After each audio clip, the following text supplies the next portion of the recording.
The galaxy had all but abandoned the Norathi people. Once conquerors among the stars, their empire had crumbled under the relentless assault of an ancient, unstoppable entity known as the Voidbringers. These cosmic predators absorbed sunlight, extinguished entire planetary systems, and left only frozen husks in their wake. Across the galactic community, the consensus was resounding. The Norathi had been arrogant, reckless. Their demise was inevitable. Assistance? Unthinkable. But then came the human named Commander Darren Cole. He arrived in a battered exploration ship that cut a stark silhouette against the dying glow of the Norathi home sun. Most Norathi barely noticed his arrival, amidst their desperate preparations to abandon their ancestral planet, Xylath, while others scoffed at the idea that one frail, underdeveloped human could make a difference when entire fleets had fallen. To the Voidbringers' terrible advance, yet Darren wasn't there to ask permission. "This is Commander Cole of the Odyssey. I saw your distress beacon," he stated bluntly to the Norathi High Council. They regarded him with skepticism as his image flickered on their screens.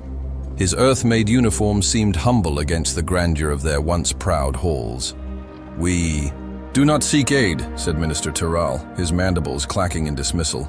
"This battle is lost." "Don't need you to seek it," Darren replied with a disarming grin.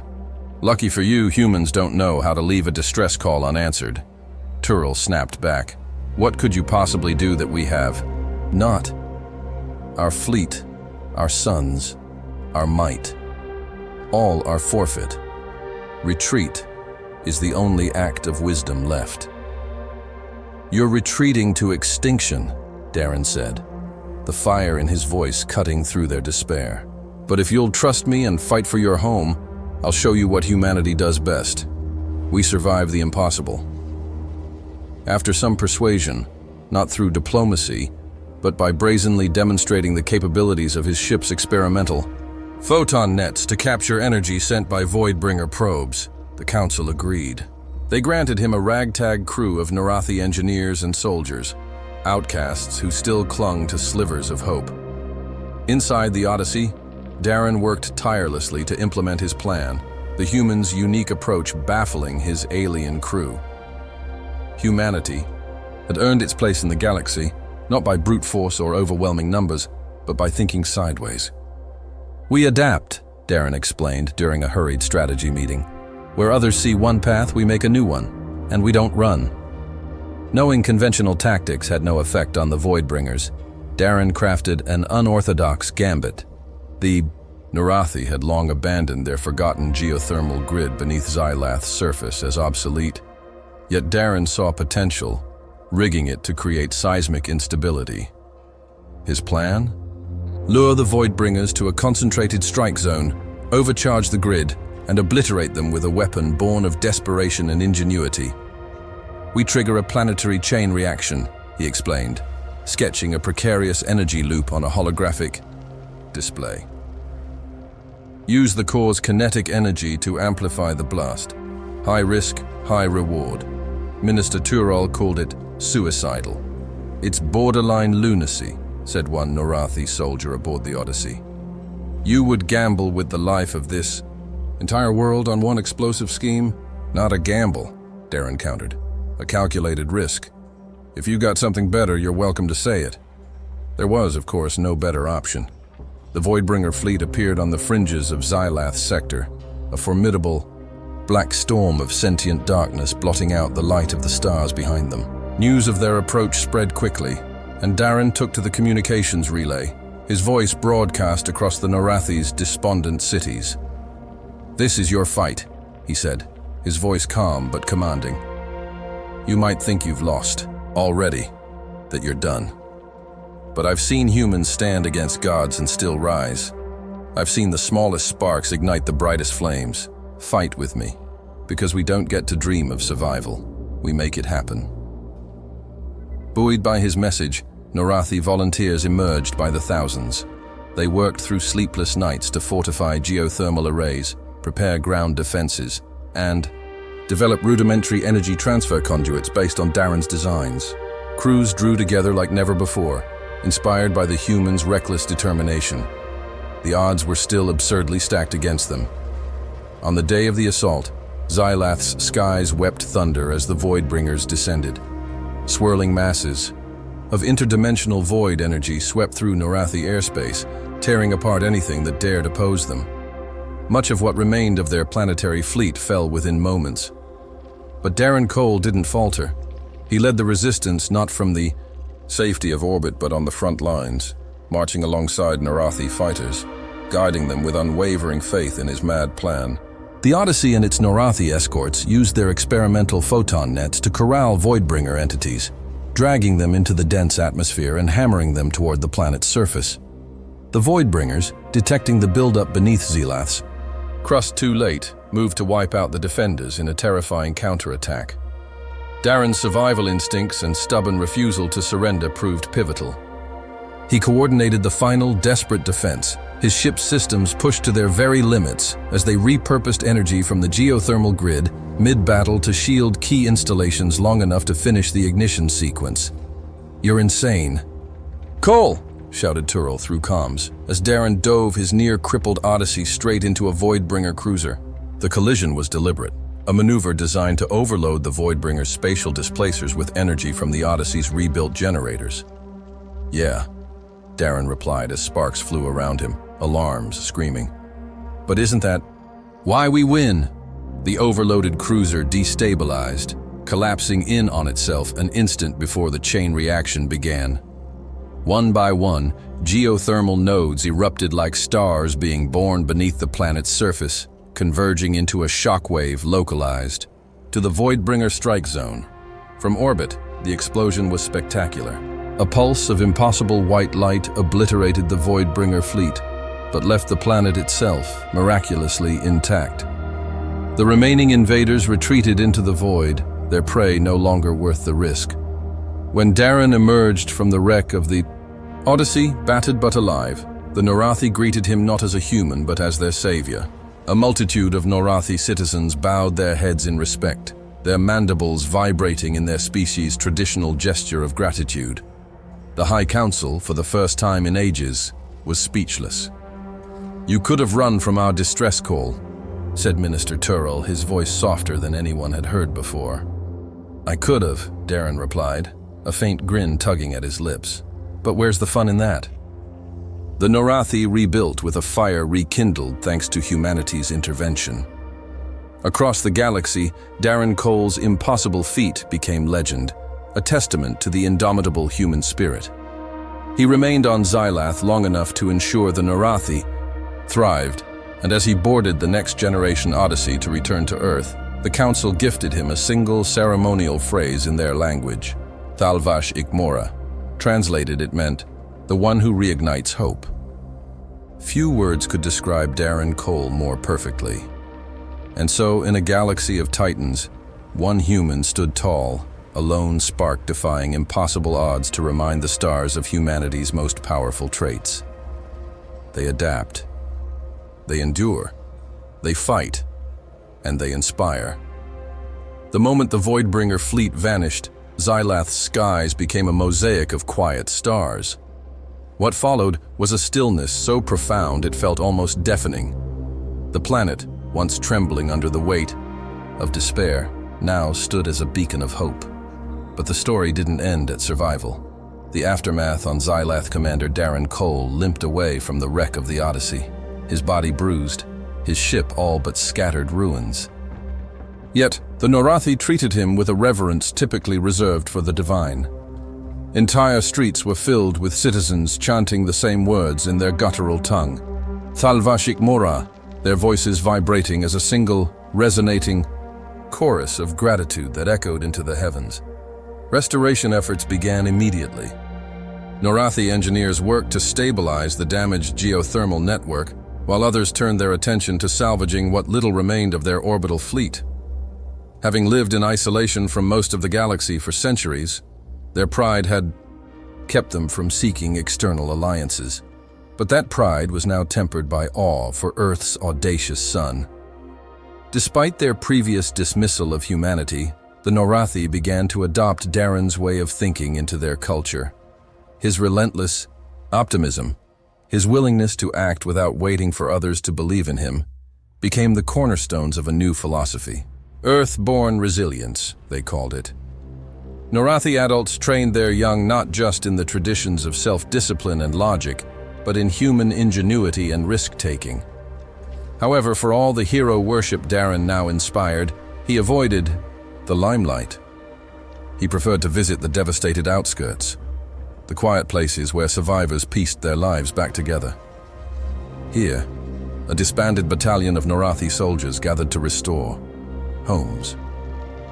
There, young Norathi braved the elements to help pull food from reopened supply lines. Their determination reminded him of his own people. One evening, as the twin moons rose over Xylath, Minister Tural joined Darren near a bonfire surrounded by weary volunteers. "Do you understand, Cole, what you've done here?" Tural asked, his mandibles clicking softly. "I kept you from becoming dust," Darren replied with a shrug, tossing a branch into the flames. "Yes, but more than that. We were a fractured, scattered people before the Voidbringers forced our unity. We were blinded by regret for our empire's collapse, unwilling to seek help when it would have saved us. You did more than save lives. You've reignited something we thought we'd lost." Darren looked thoughtfully at the minister. "Pride's a damn heavy thing to carry. Sometimes you have to cast it aside to keep moving forward." Tural watched the firelight dance. "You humans, small, fragile things, yet you bear the galaxy's weight so lightly, and fall hard when we get cocky." "But yeah," Darren said with a grin, "we're quick learners." Word of Darren Cole's victory spread past the Norathi. News of the lone human who repelled the unstoppable Voidbringers burned through galactic communication networks like wildfire. Species from all sectors of the galaxy watched grainy recordings of the planetary-scale blast and listened to Darren's pre-battle rallying speech. His name became a rallying cry, not just for Earth, but for countless fringe colonies and struggling civilizations. For allies of Earth, the event elevated humanity's profile among the stars. Once seen as a young and untested race, humanity was now viewed as bold innovators whose unique mindset could reshape galactic politics. But it wasn't all praise. The Elantaran hegemony, a proud and ancient civilization, saw the use of geothermal weaponry as reckless. To them, it hinted at humanity's willingness to endanger entire worlds. "Darren Cole's victory reeks of desperation," they declared in official broadcasts. "The humans may have saved Xylath, but at what cost? Their choices could unravel the balance of this galaxy."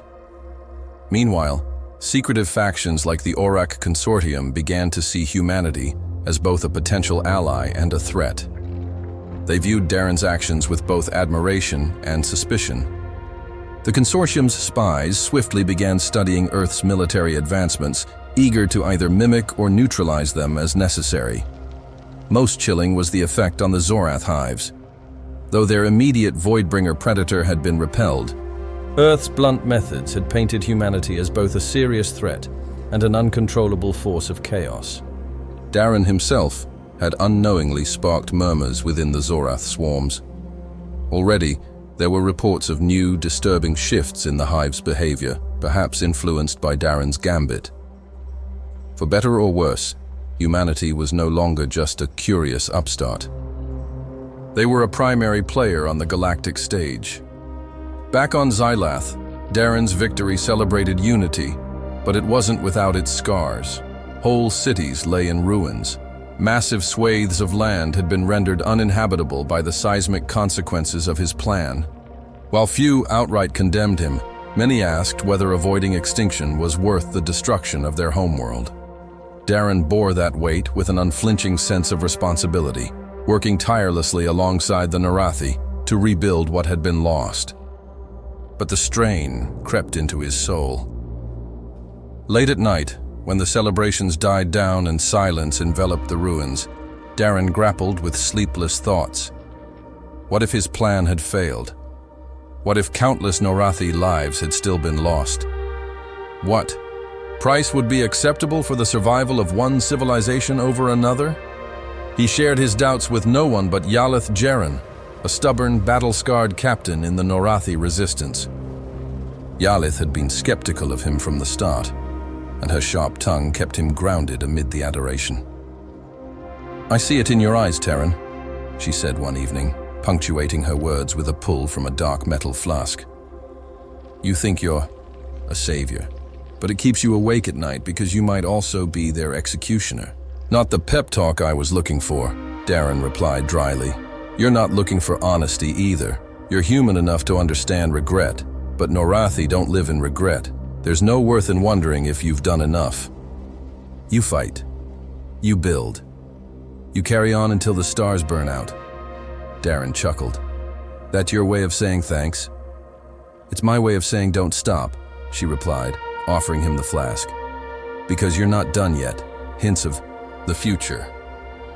For all the gratitude and accolades, it was clear to Darren that the galaxy was subtly shifting.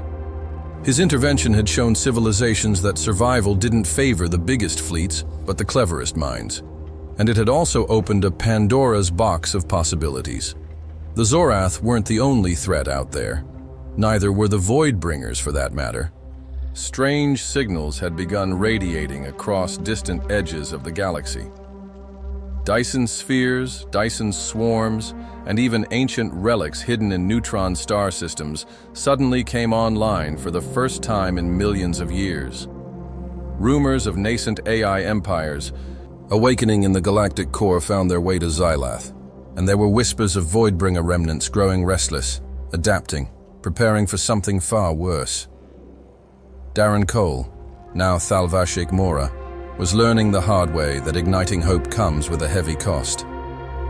But alongside the Norathi, and armed with the volatile survival instinct of humanity, he braced for the next storm. If there was one thing the galaxy had learned by now, it was to expect the unexpected from Earth and its people. For they adapt, they endure, and they are just getting started. The glow of triumph on Xylath was fading, gradually giving way to the quiet hum of recovery.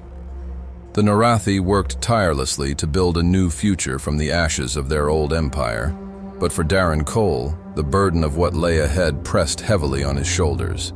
Every corner of the galaxy now knew the name Darren Cole, and with it came expectations he never asked for. To the Norathi, he was a symbol of courage and ingenuity. To his own people, he was quickly becoming both a hero and a wild card. But Darren? He wasn't so sure. Some nights, while the Norathi celebrated in the revitalized city squares, he would retreat to the quiet, dimly lit observation deck of the newly rebuilt Odyssey II. Originally granted as a gift for his service, the ship now stood as an ill-fitting monument to what he'd done. Its sleek design, a collaboration between human and Norathi engineers, was a testament to cooperation, but it felt empty without the fire of war to propel him forward. Captain Xylath Jaren, his sharp-witted Norathi ally, joined him one such evening. Without a word, she placed a datapad on the console in front of him. It displayed casualty numbers from the battle against the Voidbringers. "You did everything you could," she said, "but it wasn't enough," Darren replied, staring at the numbers. "I can't stop thinking about the faces of the Norathi we couldn't save, couldn't even bury. Grief is a river, human. You can't stop its flow, but you can decide which shores it carries you to," Xylath countered, fixing him with her piercing, multifaceted eyes. "Do not drown in it. Move forward." It was sage advice, perhaps more than Darren was willing to admit.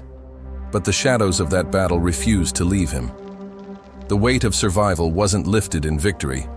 It endured long after the final shot was fired. Humanity and the Norathi. For the Norathi, Darren's involvement had transformed their outlook on survival and unity. Ancient rivalries within their fractured clans began to dissolve as they adopted aspects of human resilience. The phrase, "like a Terran," trickled into their language, used to praise someone for pursuing impossible odds. Norathi architects incorporated human design principles into their cities, blending sleek utility with artistic symbolism. Their new structures honored both species, towering spires painted with depictions of the Odyssey breaking through the Voidbringer hordes. But with this growing alliance came complications. On Earth, political factions within the United Terran Alliance debated over the risks. Many hoped to build on this emerging relationship, citing economic and scientific exchanges as critical for humanity's future. Others pointed to humanity's history with alliances that soured, warning that the Norathi's imperialist past could resurge if left unchecked. For Darren, the bureaucracy growing in the partnership was a strange thing to witness. He'd led with instinct, not politics. And now it seemed the pencil pushers were assigning rules to what he'd done in the heat of the moment. "Looks like the desk jockeys are taking over the story," he muttered one day to Vren, his former engineer and now acting science officer aboard Odyssey II. Vren smirked, his gangly Norathi frame hunched over as he calibrated a new sensor array. "If they complicate things too much, Captain, take us to the stars again. I'd rather be your fool than their sage." It was during one of the Odyssey II's routine patrols over Xylath's atmosphere that the first clues of a deeper danger emerged. Vren picked up strange residual signals during a survey mission in the Voidbringer strike zone. At first, the signals seemed like faint echoes of the energy weapon Darren had deployed in the battle. But further analysis revealed something more chilling. "It's a fractal pattern," Vren said, placing the scans on the command console. "This isn't just energy residue from the explosion. Something in there is alive." "Alive?" Darren leaned forward, narrowing his eyes at the chaotic spirals of data. "Not in the way we understand it. But look here." Vren adjusted the display, revealing a series of pulses hiding within the fractured energy fields. "These signals are repeating, and they're moving, almost like they're scanning something." "Great," Darren replied, his tone sharper than intended. "We wiped the Voidbringers off the map only to find out we left a part of them alive." "What's the range of these signals?" "They're spreading, but slowly," Vren explained. "And they're getting stronger." The discovery sent shockwaves through the Norathi and UTA leadership. If pieces of the Voidbringers had somehow survived, there was no telling what they might evolve into. Worse, no one truly understood what the Voidbringers were in the first place. Their origins were a mystery, and this revelation hinted at something far more insidious. A glimpse into their origins. Through careful decoding of the fractal signals, Vren discovered that they weren't just scanning their surroundings. They were broadcasting to somewhere deep in the uncharted regions of the galaxy. "Captain," Vren said late one night, exhaustion evident in his voice, "these transmissions are calls for reinforcements." "Reinforcements? For who?" Darren asked, feeling a familiar knot of tension forming in his chest. "Not who, Captain." "What?" Vren replied grimly. The data laid bare a horrifying realization. The Voidbringers weren't the apex, predator. They had been tools, pawns created by something far older and far more powerful. The signal's trajectory led to a region of space known only in whispers as the Shroud Line Expanse, a place where even the most advanced civilizations dared not tread. It was said to be filled with temporal anomalies, dead stars, and ancient structures that defied explanation. "We can't ignore this," Darren said, addressing his crew. "If reinforcements are coming, we need to find out what's waiting for us in the Shroud Line before it's too late." Xylath crossed her arms, her expression unreadable. "Once again, thrusting yourself into the unknown to protect the weak. How very human of you." "Is that admiration I hear?" Darren quipped. "It's exasperation," Xylath corrected. But her lips curled slightly in what Darren had come to recognize as the closest thing to a Norathi smile. The decision wasn't easy. If they pursued the signal's origin, they would be venturing into completely uncharted territory with no guarantee of survival. But Darren knew better than anyone that survival wasn't about guarantees. The Odyssey 2 was outfitted with every sensor, weapon, and defense the Alliance could muster. The UTA reluctantly sanctioned the mission, with representatives insisting on several Norathi crew members joining as part of the Alliance. "We'll need their expertise," Darren said. "This isn't just a human fight anymore, it's everyone's." As the Odyssey 2 prepared to leave Xylath's orbit, Darren stood on the bridge, watching the planet fade into the distance. The stars stretched out before them, infinite and filled with danger.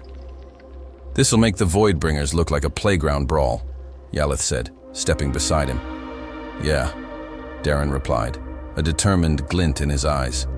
"But if I've learned anything about humans, it's that we're stubborn enough to thrive where we don't belong." The next chapter beckoned, a trail leading to the galaxy's darkest secrets. And at its heart, Darren Cole would once again light the spark humanity needed to survive.